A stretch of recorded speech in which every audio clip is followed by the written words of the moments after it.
turn on the mic. Hello? Okay. We're going to move on now. Okay. Please wrap up your chats. Moving on. Okay, we're just going to move on now, and we're going to speak to Carolyn Lazard. She's a Philadelphia-based artist and writer. And Carolyn's recent essay, as I mentioned before, How to Be a Person in the Age of Autoimmunity, is a complete landmark text. Please read it if you haven't. It's online. They're working mostly in video. And Karen will give an introduction to their work, very short, 5 to 10 minutes, and then they'll speak in between a little bit about the context of each of the works. So we're just going to Skype now.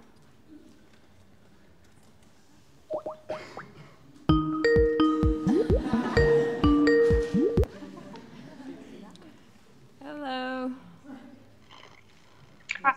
Hey, can you see me? I guess you can't see the audience, but there's a lot of people here, and we're really looking forward to hearing you speak and watching your videos. So you can take it from here.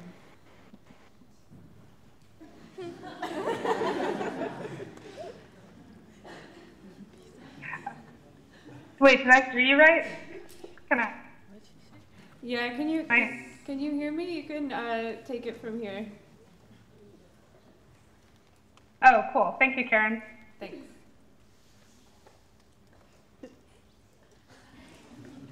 I'm feeding back a little bit, so I might sound a little awkward. Okay, so hi. First, I want to just give a deep, heartfelt thank you to Karen Archey for the invitation and to everyone organizing this event. I'm so honored to be in the company of so many amazing scholars and artists. And also thank you to whoever is doing ASL interpretation during my portion of the conference. I'm going to stream some older and newer video works, but first I'm going to say a few words. I want to frame my portion of the conference by bringing in the room into discussion. I wish very much that I could be there in person, but as is common for many, for a few days to attend a conference on care. So I am here from the comfort of my own bed, and I'm grateful to be brought into the room in other ways. But who is in the room and who is not? And what are the conditions of their mobility and inclusion? As arts institutions come to see disability as less of a private detail of someone's life and more of a politicized subject position, which one could occupy at any point in life, I'm filled with a sense of urgency, not so much towards disability's representation, but more towards its structural frame. I know that increased representation of marginalized people does not lead to greater access, power, or even capital. Disability is many things, and one of the things that makes disability compelling for me as an intellectual and aesthetic home is that it's not merely about inclusion, but it's also about its own material grounds. Disability changes things materially. It slows things down, it fucks shit up. It cannot help it. Its content cannot be divorced from its form. We cannot discuss hapticality, embodiment, and disembodiment in inaccessible space. We cannot gather to discuss the works of disabled artists and the stakes of disabled aesthetics without addressing and destroying infrastructural barriers to access. Simply put, I had noticed a few days ago that there was no access information written on the website of this symposium. There's nothing letting disabled people who have access to the internet know that they can come here and participate in this conference. There's nothing stating that the space is wheelchair accessible, that there are chairs, that there's ASL, or real-time transcription, or audio description, that you are welcome to pace, to stim, to avoid eye contact, or to vocalize if you need to. There's nothing stating whether the space is fragrance or scent-free or not, or whether the bathrooms are gender segregated or not. Is the space heavily policed? Is there a live feed for disabled people like myself who cannot physically get there? And if you are disabled and thus economically disenfranchised, can you go to the disability conference if you can't pay the price of admission because of your disability? As an artist who sometimes unwillingly has been called to represent certain positionalities and subject positions, I would rather just show my work and discuss it, but my work has also been to see the ways in which my engagement with institutions can actually facilitate infrastructural changes. How is it that when my body moves or is unable to move through institutional space, that institutions are forced to modify their expectations and practices? How can I slow this shit down through our entanglement? Museums want disabled art and disabled discourse, but they want it on non-disabled time and in non-disabled space. They want it on their own terms. They want disabled ideas, but not disabled bodies or minds. They want to theorize a group of people and the conditions of their existence as rich content, as rich metaphors that they can incorporate into their intellectual arsenal. They want the conference on haptics and care, but cannot provide the care they wish to discuss. Instead, they reproduce the structure of ableism they claim to be critical of. And this is really not to condemn any particular person. It's really to point out an urgent institutional crisis as disability, how it's always been in and around all of us. I want to return to the big question. Who is in the room and how did they get there? How can a conference addressing haptics and touch, including scholars and artists who sometimes touch on ideas of disability, but are not necessarily always part of disabled communities, actually include all that disability has generously given us by way of loving and living with each other? I've often had a bone to pick with artists who mobilize the optics of disability, its prosthetics, its abjectness, its post-human surface without addressing the conditions of its exclusion, its radical relationality and dependency. Yes, disability is about pain and impairment, but it is also always about our deep and desperate need for each other, that we cannot do it alone. This is what disability has to offer. And so we are brought to accessibility. Accessibility is about intimacy, about the elements, both material and immaterial, that bring people in closer proximity to each other. It's not merely about access to a space, but about access to each other. I'm interested in mobilizing this idea of togetherness as the driving force of accessibility, instead of privileging the thing or the conference or the site that one is gaining access to. There's a phrase used by transformative justice activist Mia Mingus called access intimacy. Access intimacy is the kind of intimacy you experience with somebody who understands or gets your access needs. It can be found in unusual places and totally absent in the places where you would expect it. It could be the waitress who instinctively pulls the chair out of the way so you can maneuver your wheelchair in the tightly packed restaurant, or it could be your partner of many years or decades. She writes, sometimes access intimacy doesn't even mean that everything is 100% accessible. Sometimes it looks like both of you trying to create access as hard as you can in an ableist world. Sometimes it is someone just sitting and holding your hand while you both stare back at an inaccessible world.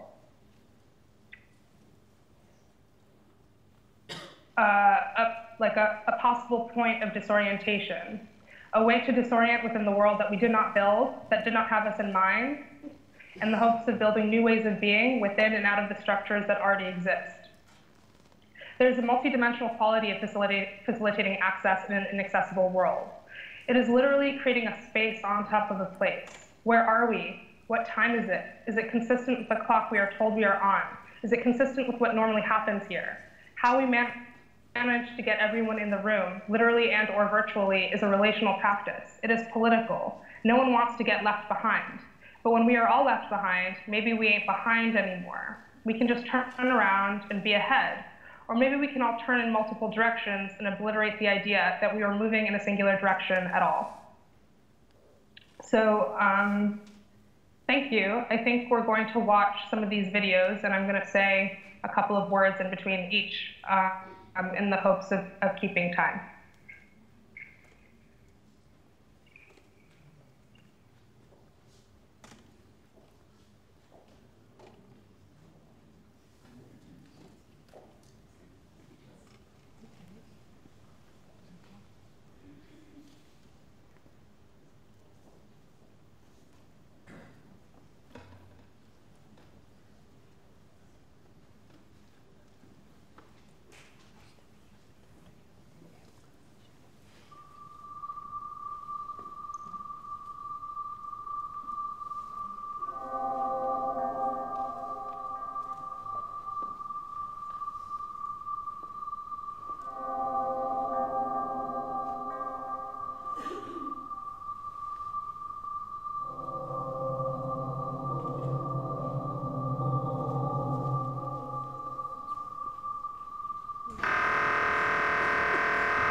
time we asked a question, they told us that everything was and would be okay. They told us we had won the war against ourselves. Hi, how are you? Good. Are you checking in? Yes. Do you have your card?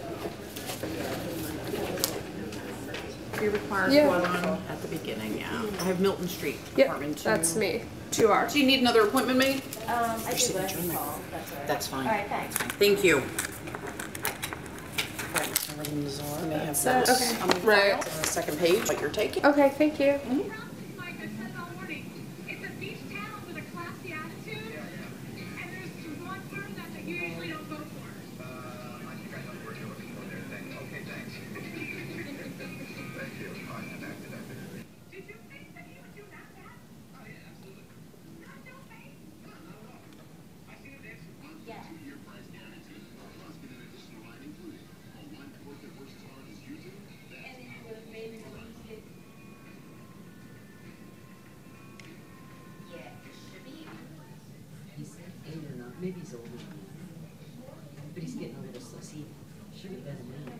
And before she could even get his college change, he'd run the break. The beach shack, beach drive, we're right here, like Connor was telling us a little bit of the way there. Yeah, it's adorable. Yeah.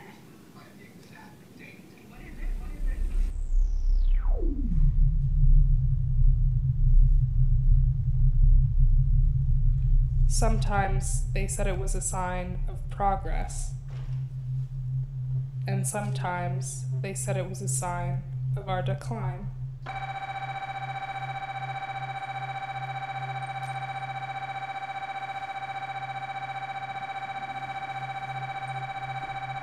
It won't hurt, she said.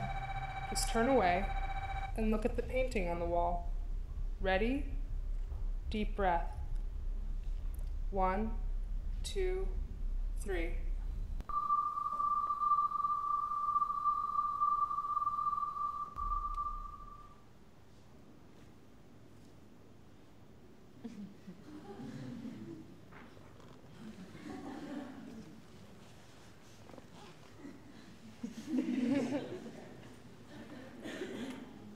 Good. Hello? Karen, can you hear me?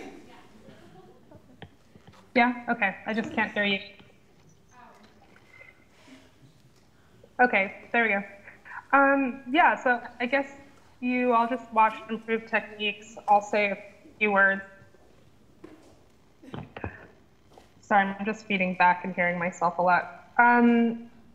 Yeah, so that work was produced in 2013. I think it was definitely produced during a kind of moment of, you know, a medicalized crisis. And I think I was trying to find ways of documenting medicalized life within the framework of the sort of mobility and energy that I had. I think because of HIPAA laws in the United States that have to do with privacy in privatized medicine, that it becomes really hard to sort of capture those things happening, and the way people navigate those spaces. So I was kind of just documenting, you know, whatever I could with a camera or with my cell phone, and then sort of later came to construct narratives out of it. I think this shows up in later work too. There's a sort of interest in, or I guess my background was in cinema, so there's sort of an interest in cinematic genre and how cinematic genre can be used to sort of contend with, you know, the sort of mundane experience of disability or chronic illness, and also just trying to think through the kind of, yeah, I guess what I would call like the mundane violence of being subjected to a financialized medical system, and you know, the soft and hard architecture of care, and you know what I don't know, trying to understand the navigation of bureaucracy, which comes up in the next work, which is Get Well Soon from 2015. So we can look at that now.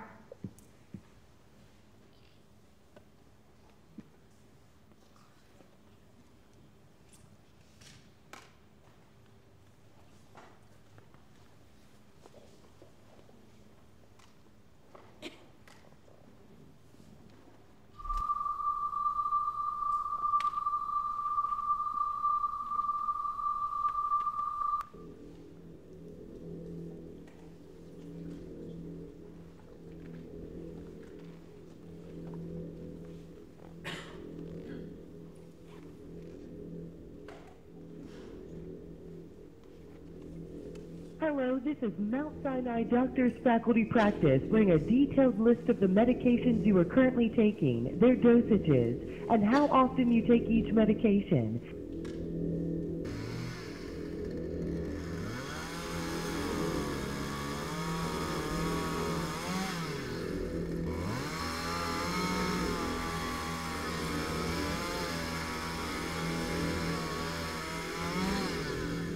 This is Radiology Associates calling in regards to your appointment scheduled for tomorrow. Unfortunately, your health insurance has not approved your exam yet.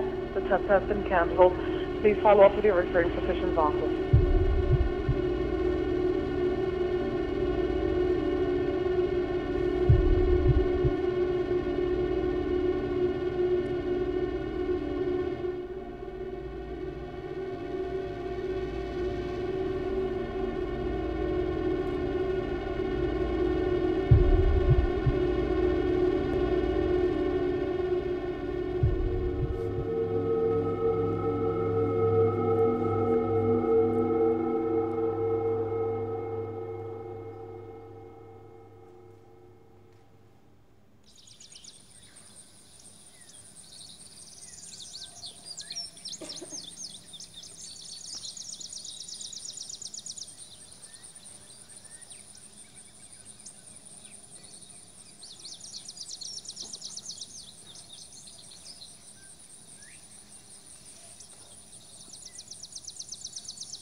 You recently contacted us to report an issue with one of your products.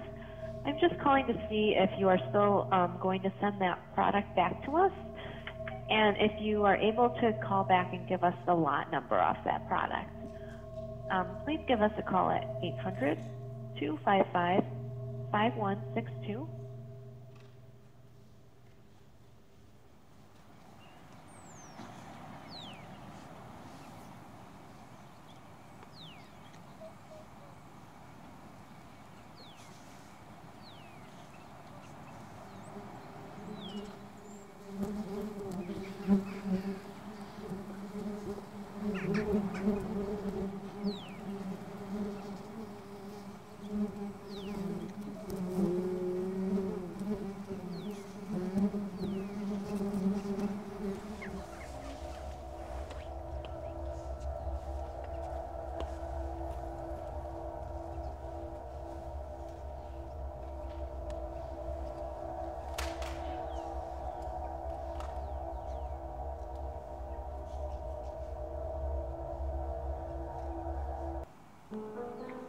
There is an intelligence within your body that takes care of it for you.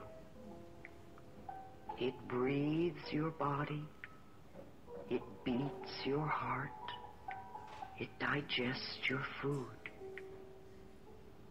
This intelligence enables you to see, to walk, to hold things, to communicate with others, and to love.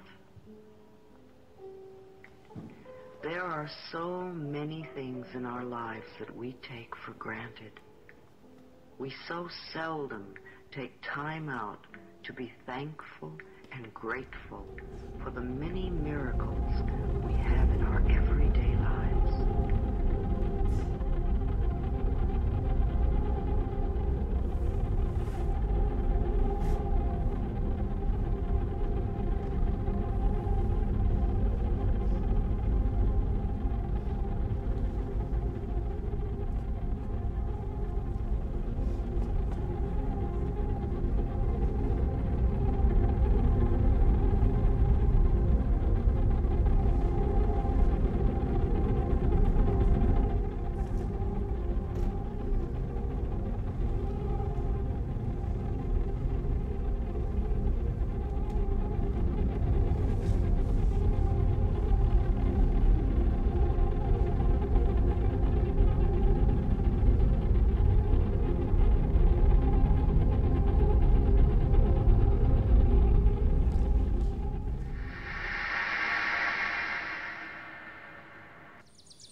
We so seldom take time out to be thankful and grateful for the many miracles we have in our everyday lives, and for the miracles that we call our bodies.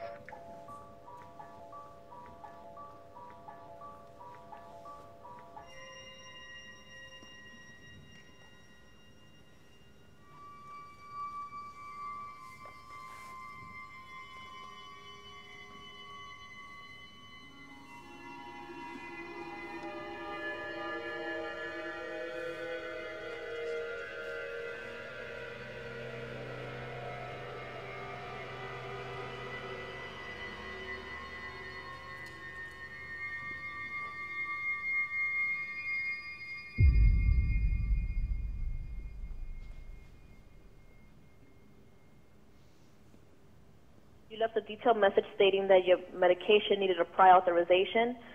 First step is we need to send an order, a new order, from the covering doctor, because Dr. Mazur is currently on maternity leave until September 2nd, until further notice. Now, we need to send a medication request to Dr. Jean-Frédéric Colombel for approval. Once that is approved, then we must send the order for the medication to your mail order pharmacy. Once the mail order pharmacy runs the claim, then we could initiate a prior authorization to the 855-672-2755 number.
Let us begin with appreciating the very bed we have slept in all night. Think of how warm and comfortable it has kept your body while you slept and did your dream work and refreshed your mind and your body. Thank your bed.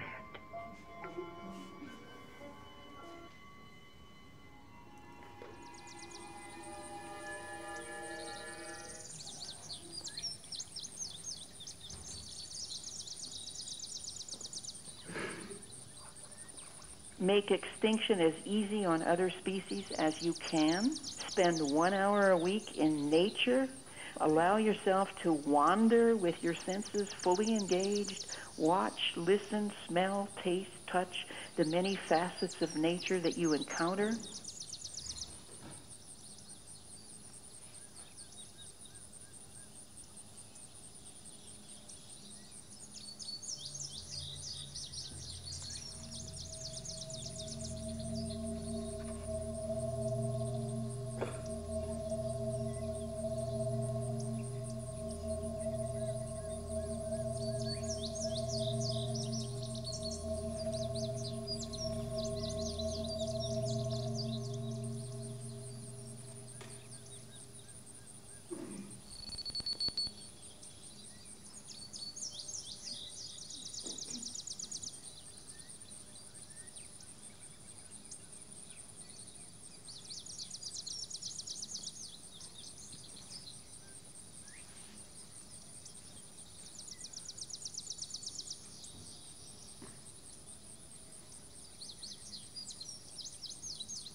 Okay, cool.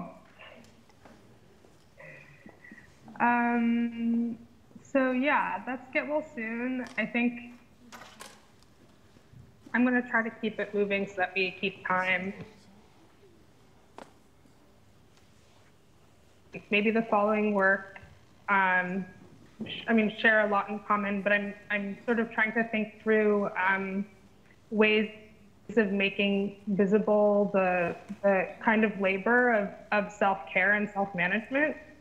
I think this work tries to bring together like a few different elements. Obviously, I'm really interested in like first-person role-player games and thinking about older generation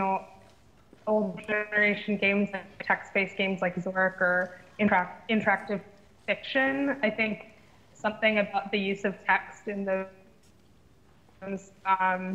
and the way that text can produce action has brought up a lot of things for me around consent and control. Like how much, what kind of power do medicalized subjects have within, the, bio-industrial complex. And also just thinking about how medical democracy is its own game to be navigated. All of those voicemails are messages from my own doctors that are left on my phone, and and I think a lot about how like the human voice is sort of mobilized in bureaucratic management, and also just the non-linearity of healing narratives and how does that work sort of cinematically, and once again, like what does cinematic genre like horror and science fiction sort of have to bear on, the domestic or the mundane. But yeah, let's, I guess, keep time and we can sort of move into the next work. And the last thing I'll be screening, which is Crip Time from last year, from 2017.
Cool.